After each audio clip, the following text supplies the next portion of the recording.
In COH3, most units get a penalty to their offensive capabilities when they fire while they are moving. In this video, I will be explaining how these firing on the move penalties work, which units get the highest penalties, and I'll give some micro tips to help minimize their impact. This video will cover infantry, and I will do a sequel about vehicles. The most obvious case on infantry are the weapons that simply cannot be fired while moving. This means moving these units will cause a sharp drop in the amount of damage they deal. The weapons that cannot be fired while moving are mainly slot weapons, like handheld anti-tank, flamethrowers, and light machine guns. There are of course exceptions to this, like the guastatori, who can shoot their flamethrowers while moving. You may think this would allow them to shoot other weapon types while moving as well, but pick up a bazooka or some LMGs and they are unable to fire those while moving. This is because the firing on the move property is actually tied to the weapon itself. So any squad that picks up the guastatori flamethrower are able to shoot it while moving. This can get a little confusing. For instance, picking up a Bren dropped by a Tommy, you cannot fire it on the move. But if you pick up one dropped by a Gurkha, then you can fire it on the move. Rangers are the exception to all of this because their squad has a special property that allows them to shoot any weapon while moving. Though these weapons cannot be fired while moving, they can reload while moving. So here is a micro tip to take advantage of this. This bazooka unit is attacking this vehicle. Immediately after they launch the bazookas, start moving the squad towards the vehicle. Once the bazooka has reloaded, stop to shoot again, and keep repeating this pattern. If the enemy is a bit slow to react and drive away, stutter shooting your way forwards like this can allow you to get 1 or 2 extra volleys of bazookas off before they get out of range. This maximizes your damage and chance to kill. Also, by getting closer to the enemy vehicle, the bazooka has a better chance to hit and a better chance to penetrate. So you can get these bonuses while not missing any opportunities to do damage, like you would if you simply ran into close range before shooting. With most of these handheld anti-tank weapons, you can see the model's reloading animation.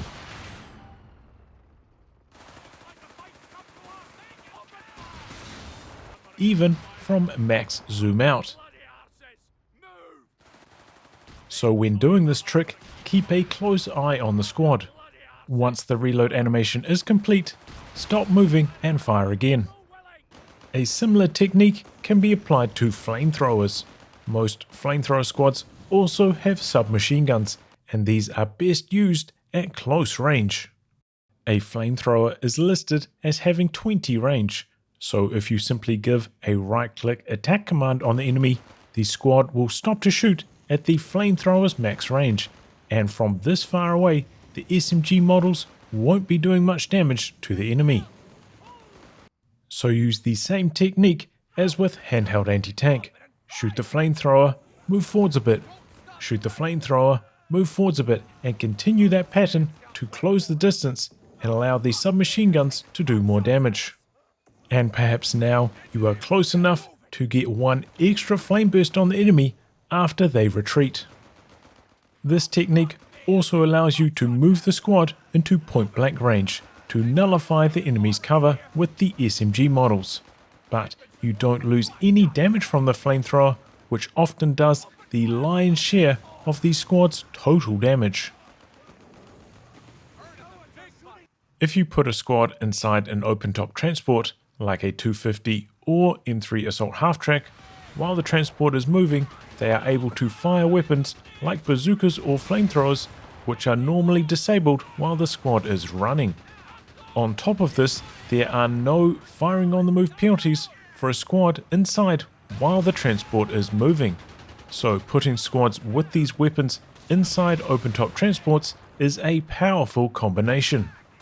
Though the machine gun on the transport will do less damage while it moves, so keep still if you want to maximize the DPS. And if you are trying to hunt a vehicle with one of these combos, remember to activate Prioritize Vehicles by selecting the squad inside with Tab and then pressing D. This way the AT weapons don't waste shots on infantry and be in the middle of a reload when the enemy's vehicle comes into range.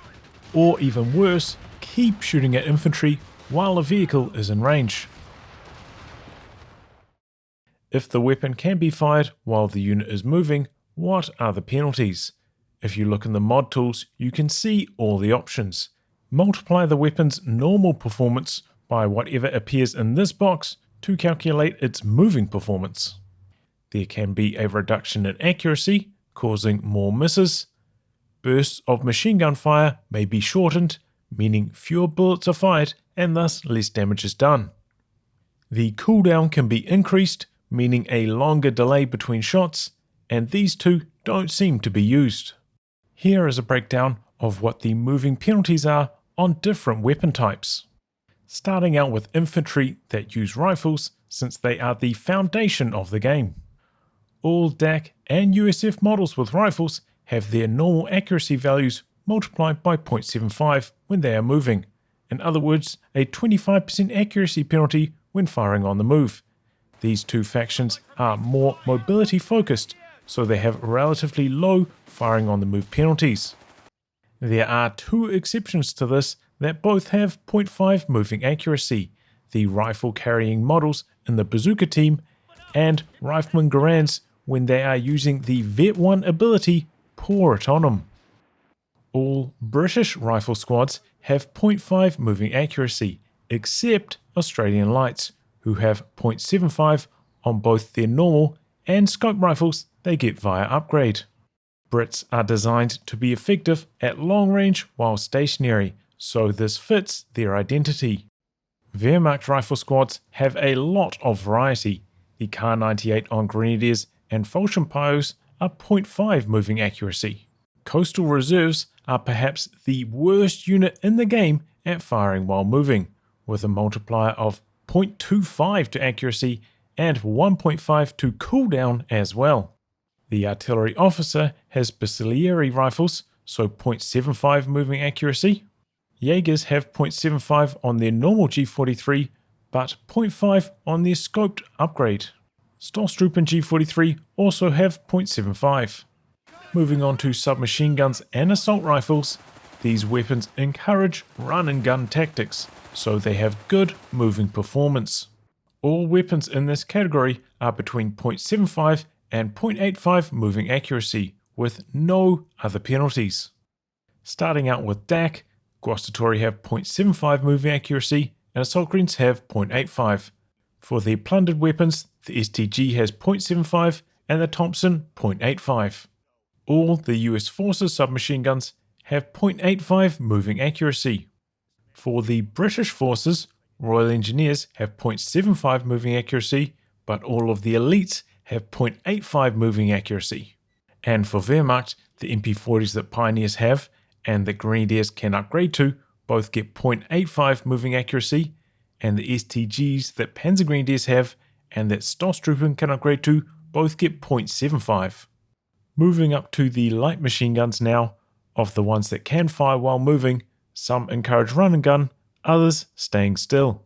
For DAC, the Basiglieri Breda has 0.75 moving accuracy, but the LMG-34 on the Panzergrenadiers only has 0.5. For US Forces, both the BAR and the M1941 that SSFs carry both have 0.75 moving accuracy. This means in every category, US Forces has the best moving performance for their infantry weapons. Brits again struggle with firing on the move. Both the Gurkha Bren and the Vickers K on the Commando Support section have 0.5 moving accuracy. And for Wehrmacht, the MG42 on Stoßtruppen has 0.5 moving accuracy, but the FG42 on Fallschirmjäger has 0.75. And finally, the Revolver on the officer model of a Tommy squad. It has 0.75 moving accuracy and 1.25 cooldown, though it often isn't very relevant because whenever Tommies get a weapon upgrade, the Revolver is the first one to get replaced. I wasn't sure about how ranges worked, so I created a mod where I set the moving accuracy of the M1919 that drops in their weapon crate down to 0. When I tested that in-game, they were unable to hit the enemy while moving, so rangers still use the weapon's moving performance numbers even though firing on the move is disabled on that weapon. Remember that rangers also have an option at Vet 1 called Steady Aim that boosts their moving accuracy by 17%. If that bonus was any higher, their Thompson would do more damage while moving than it does while stationary. Now is a good time to repeat an experiment I did for Code 2. When targeting a retreating squad, is it better to chase them or stand still as they run past if you want to maximize your damage? Do you get more damage with the higher accuracy of standing still, or more damage by staying in range for longer during a chase? I'm testing with a Grenadier, because if chasing is better with their low 0.5 moving accuracy, then it will be good with everything else. Here is what the test looks like. An enemy squad is moving towards my retreat point, and one of my squads retreats through them. They shoot at me till I'm out of range, and I check how much damage they dealt to my squad once it finished retreating. For the stationary test, the Grenadier is in their standard formation, and I switch them to enemy just as the rifleman retreats past them. Here are the results of that testing. With chasing in the left column and standing still in the right, I did 10 tests of each, which came out to an average of 62.3 damage per run in chasing, compared to just 48.5 in standing still. So it's 28% more damage by chasing than standing still. So even with like the second worst squad in the game at firing on the move, chasing is still better than standing still. In order to maximize damage on a retreating unit, you want to stand still as they are approaching and then start chasing as soon as they run past your unit. But what are the situations where you should not chase an enemy? If it is too dangerous to leave your cover position, if you believe you will run into an enemy you can do nothing against, like a setup machine gun, or a tank when your squad has no AT, or if by chasing you will put your own unit into a compromised position that will risk them getting wiped on retreat. There will be some situations where the squad has over a 100% chance to hit the enemy while standing still, such as a rifle at point blank range when boosted by veterancy, a squad ability, a battle group ability, or some combination of all three. So in these cases, the 0.5 moving accuracy multiplier doesn't actually result in a 50% drop in DPS. Now you are all experts on firing on the move with infantry. Keep an eye out for my follow-up video about firing on the move with vehicles. If you want to watch an early preview of that video, sign up to my Patreon like all of these legends.